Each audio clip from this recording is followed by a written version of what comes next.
A major report has dropped from The Athletic that indicates a Zach LaVine trade to the Lakers is imminent. So we're going to break down what this report had to say, who's likely going to be involved in a potential package with the Chicago Bulls that would send LaVine back to the LA Lakers, and what it means for this Lakers team, because obviously the squad has been struggling since the in-season tournament, had that big win against the Oklahoma City Thunder just a couple days ago, had some shakeups to the lineup, so lots of things are going on, and Zach LaVine would be a crazy piece to add to this team, which would certainly shake things up, some ways positive, some ways negative, so lots of stuff to break down. But before we dive into that, folks, wishing everyone a Merry Christmas.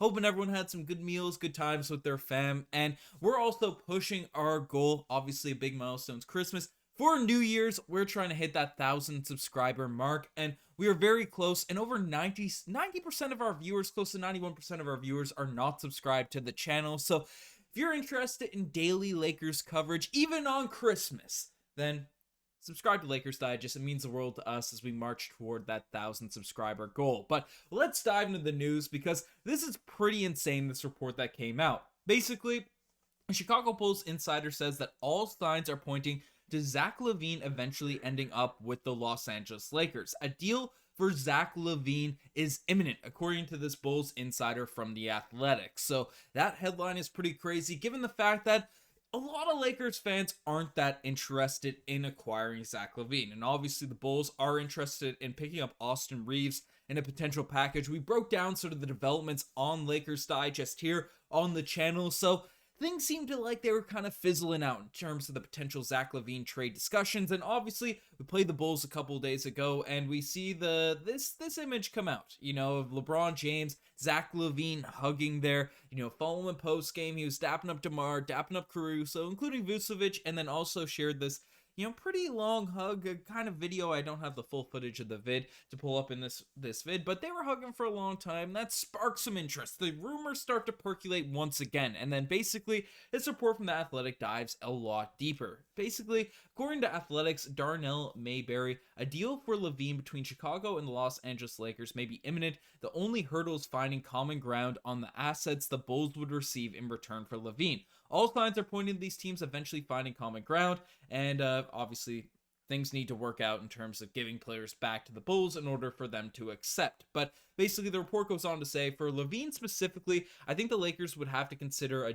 D'Angelo Russell-centric deal, but I don't think they'd throw in much more than a combination of salary filler, whether it's Rui Hachimora or Gabe Vincent, a young prospect in Max Christie or Jalen Hood-Schifino, and a protected 2029 or 2030 first rounder. The Lakers would fight to keep Hachimura and Christie, to be clear, but I see an offer on the high end of what they'd be willing to give up, as the high end of what they'd be willing to give up. And this is obviously from Bua that was kind of covered in recent vids here on Lakers Digest. So that type of package is definitely different than the Austin Reaves stuff we've been hearing. Obviously, D'Angelo Russell has been moved to the bench lately. Personally, I think it would have to be Hachimura as well as D'Angelo Russell, because the Chicago Bulls currently have Kobe White, who is breaking out for this squad, especially since Zach LaVine has gone down. He's been kind of given more of the offense, more of a role in this team, and he's really ran with it. They've won a lot of their recent games, looking really good against us in the Lakers game, a few days ago. So, I mean, Christie and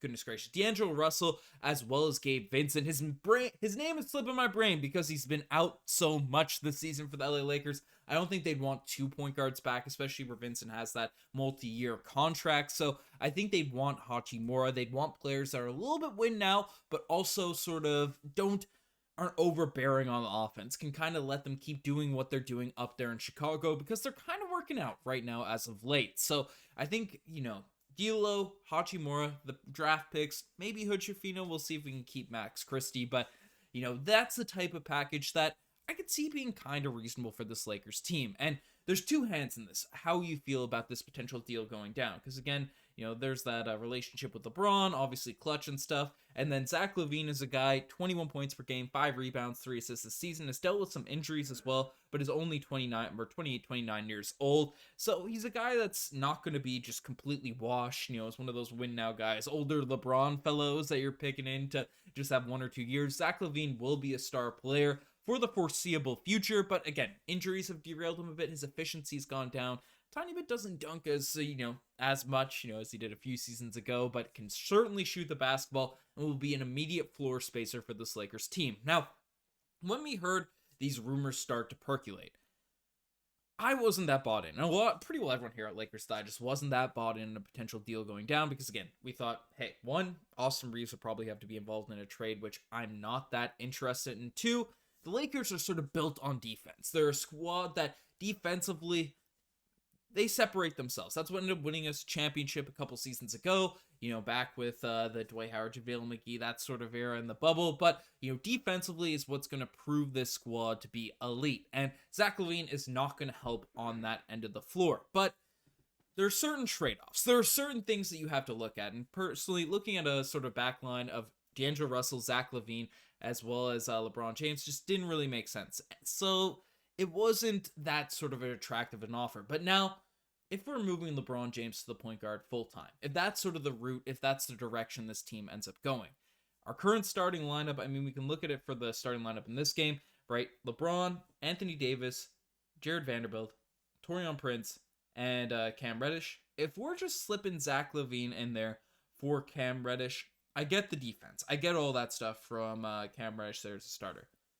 That is a significant, that is a lucrative, that is a crazy upgrade, just in terms of talent, just in terms of what they're providing out there on the actual basketball court. And then we also still have that firepower off the bench. We'd be losing a bit with, D'Lo and Hachimura potentially going out, but still having Reaves there on the pine, different players that we still have in the squad. I mean, we maintain that level of defense, even though LeBron can on individual possessions. And we saw it here on Christmas Day. LeBron have his big moments, but again, we also saw the moments where, I forget who, I think it might have been Pritchard, just didn't even close out on him. It's a consistent thing going on with LeBron here now at this point, but Pritchard ended up airballing that shot, so LeBron has that high IQ plays. But other than that, Vanderbilt, Anthony Davis, as well as Taurean Prince, or whoever else is going to be in that starting lineup, those are three elite on-ball defenders. And then you hope a guy that's been athletic as Zach LaVine over the course of his career, well, just athletic dude. There's really no excuse for someone as athletic as Zach LaVine to be horrible on the defensive end. So maybe with more buy-in, being on a team like LA, that's different from a Chicago Bulls squad that's been poorly managed, poorly run over the past few seasons. A little bit better under their new sort of leadership than they had been in previous years. But again, not the greatest, championship contention sort of franchise. And then obviously with the Minnesota Timberwolves in previous years, maybe with the Lakers, he sort of locks in and really buys in on the defensive side of the floor. Then, if LeBron's out there kind of using the size against points, we'll probably get blown by and stuff. But we have AD sort of protecting the rim, the Vandalorian out there ready to rock on the defensive side. Maybe it wouldn't be horrible. And then the offensive firepower you're going to get, because night in, night out, we're seeing LeBron have to really carry a lot of the load on the offensive end. AD does it at times as well. But two of those guys have dealt with injuries. So having a bucket getter that can sort of be a three-point spacer, but also can take on possessions, create his own shots, and do these types of things.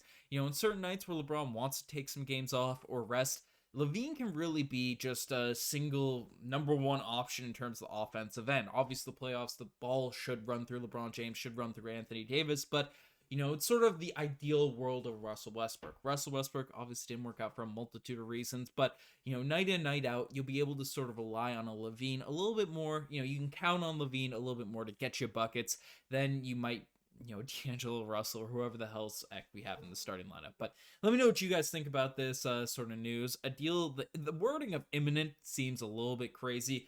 We'll see. Obviously, it is important to see what will end up going back to the Chicago Bulls in a potential package, but it seems like, given the Bulls have been succeeding without LaVine, he has a big contract and he wants to be in LA. The clutch connection, the relationships, the pictures, all that going on, it does seem like a deal is going to end up going down. But let me know what you guys think. You guys are best to make it as far as subscribe to the channel if you guys haven't already. I'm signing out. Cheers.